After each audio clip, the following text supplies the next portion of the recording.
Dnešný deň Bohorodička radosne oslavujeme pamiatku Tvojho zjavenia. Pozeráme na Tvoj svätý obraz a pokorne voláme. Vezmi nás pod svoj ochranný plášť, zbav nás všetkého zlého. Pros nášho Boha, svojho Syna Krista, aby spasil naše duše. Drahí bratia a sestry, sviatok Presvätej Bohorodičky Ochránkyne predstavuje veľkú mariánsku úctu východnej cirkvi. Zaklada sa na troch udalostiach. Tá najznámejšia sa stala v 10. storočí, keď Carihrad obliehali vojská pohanských národov. Veriaci sa zišli na modlitby v chráme Presvätej Bohorodičky v mestskej časti Blacherny, kde sa uchovávali vzácne mariánske relikvie, rúcho, plášť a pás Presvätej Bohorodičky. Podľa tradície sem boli prinesené v 5. storočí z Palestíny. Medzi modliacimi sa v chráme boli svätý Andrej Jurodivý a jeho učeník Epifánius. Svätý Andrej počas modlitby pozdvihol oči k nebu a nad carskými dverami uvidel Bohorodičku, ktorú sprevádzal svätý apoštol Ján, svätý Ján Krstiteľ a množstvo iných svätých. Keď Mária vstúpila do svätyne, dlho sa modlila na kolenách pred prestolom, teda oltárom. Potom vstala a rozprestrela svoj plášť nad zhromaždeným ľudom. Ten istý výjav videla Epifánius. Správa sa rýchlo rozšírila po meste a čoskoro na to boli nepriateľské vojská skutočne porazené a mesto bolo zachránené. Druhá udalosť sa stala o 100 rokov neskôr. V roku 1061 byzantský vojvodca Roman IV. Diogenes našiel pod omietkou steny Blachernského chrámu ikonu Bohorodičky. Ikonu zrejme zamurovali pred storočiami, aby ju chránili pred ikonoborcami, teda tými, ktorí ničili sväté ikony. Každý týždeň v piatok sa počas večierne hodvábny závoj, ktorý ikonu zakrýval, sám zdvihol a v sobotu o 15. hodine sám klesol. Táto udalosť podľa svojej pravidelnosti dostala názov Zvyčajný div a opakovala sa takmer 150 rokov až do roku 1204, keď bol chrám zničený. Tretia udalosť, ktorá sa spája so sviatkom, sa odohrala už v 6. storočí. V chráme Svätej múdrosti v Hagii Sofii v Konštantínopole vtedajší patriarcha postrihol načteca istého Romana, ktorý vynikal zbožnosťou a múdrosťou, no bol nevzdelaný a nevedel spievať. Ostatní čteci na Romana žiarlili a preto ho prinútili spievať pred samotným císárom, aby ho tým zosmiešnili. Roman sa dlho do noci modlil k Presvätej Bohorodičke, až zaspal. Vo sne sa mu zjavila Božia Matka, ktorá mu podala zvítok a prikázala mu ho zjesť. Na druhý deň Roman vyšiel na ambón a nádherným hlasom zaspieval Presvätej Bohorodičke hymnus. Kvôli mariánskej podstate udalosti pamiatka svätého Romana, ktorý neskôr dostal prezývku Sládkopevec, pripadla práve na 1. októbra.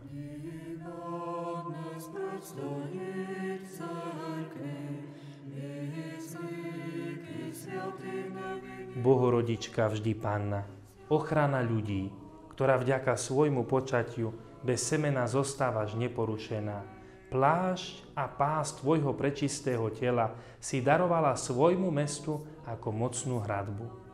V tebe sa obnovuje príroda i čas.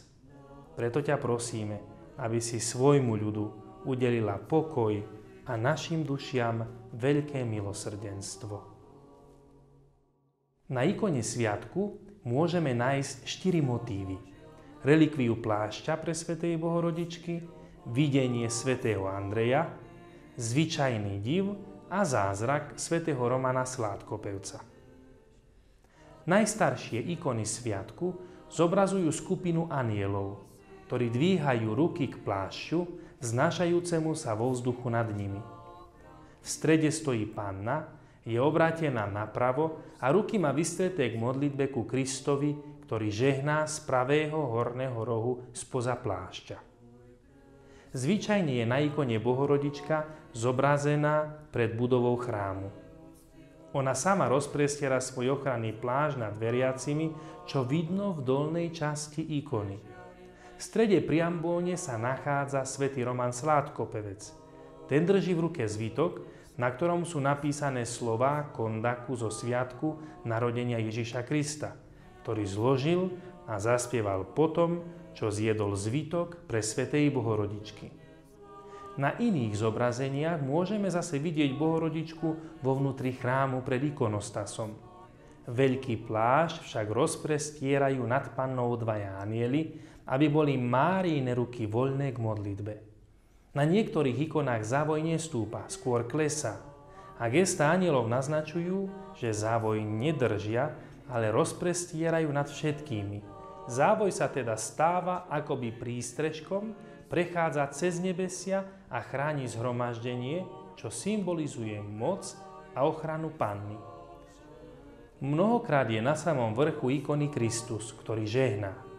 On, Boh, pokračuje v prinášaní spásy na základe prozieb svojej matky, ktorá k nemu vystiera ruky. Práve preto sa byzantskí autori hymnov odvážili osloviť Bohorodičku slovami: Nemáme inej nádeje, okrem Teba, prečistá Panna.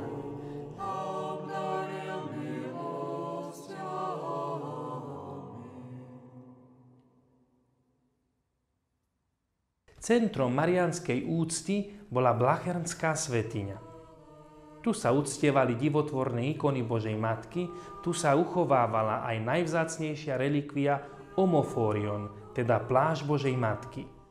Ten bol pre veriacich symbolom ochrany, útočiska a obrany presvätej Bohorodičky, čo sa stáva podstatou sviatku a jej neustalou témou v liturgických spevoch.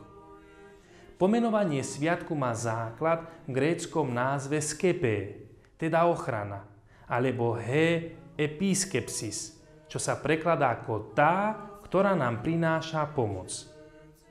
V 10. storočí sa sviatok postupne rozšíril z Carihradu do celej Byzancie i do slovanského sveta, kde je pomenovaný ako pokrov, čiže ochrana.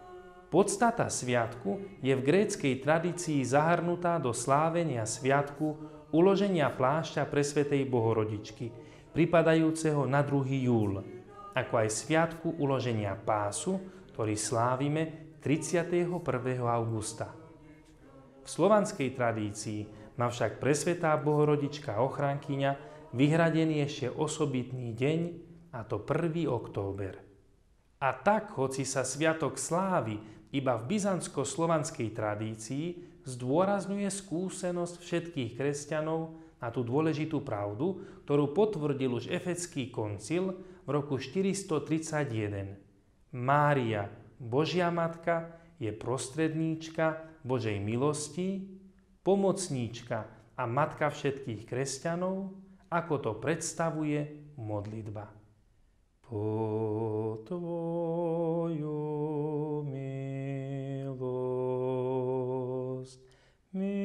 milosť pribíhajem, Bohorodice Divo, molitv našich neprezrivo skorbech, no od bídy zbaví nás. Jediná čistая, jediná čistая i blahoslovená.